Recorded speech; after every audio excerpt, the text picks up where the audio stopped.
Okay, this particular engine is a Witte, W-I-T-T-E.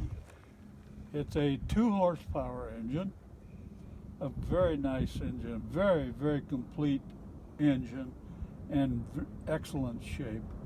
Lots of horsepower and lots of torque, as you can see. Okay, now, to start with, this is your fuel tank again. Now this one runs on gasoline only. And your adjustment for the carburetor is right here. And this is your choke right here. Very easy to see. And very, very simple, very simple. The ignition is fired again by a Witte magneto. The Witte furnishes the spark. As you turn this, the Witte furnishes the spark again to the spark plug, and when the spark or the head of the piston comes forward, it's set so that it fires at top end when that piston is forward and pushes the piston backwards, and you get your ignition and you're ready to go. It'll start running. This one has a crank, and it works very easily, but we've got it taped up right now to where you can't use it really, but it's pretty simple. Again, push your exhaust in to start it.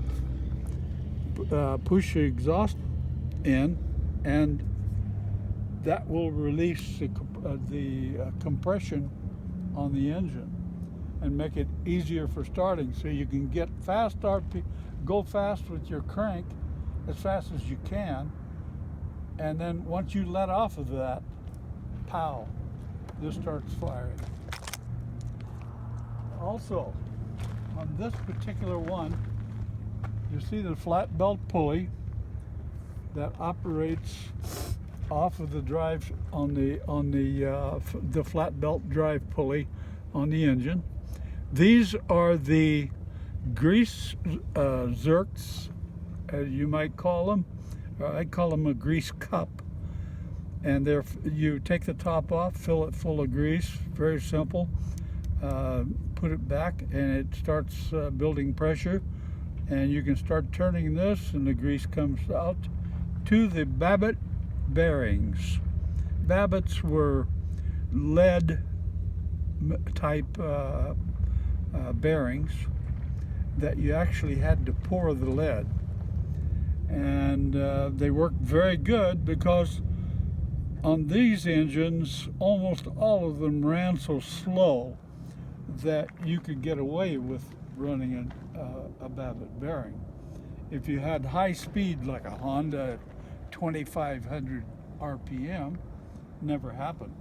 You can't run a Babbitt bearing in that. But all the old engines, that was how they put bearings in them. They used a simple Babbitt poured lead bearing. This pump was on the back here. Now this is just the drive for the actual pump.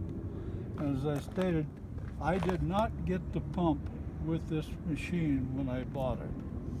And this machine is a oscillating type up down, because these holes would give it the up down motion as it rotated. This is your grease portion here on both ends, and that greases the Babbitt bearings in there again. And that's about it for this machine.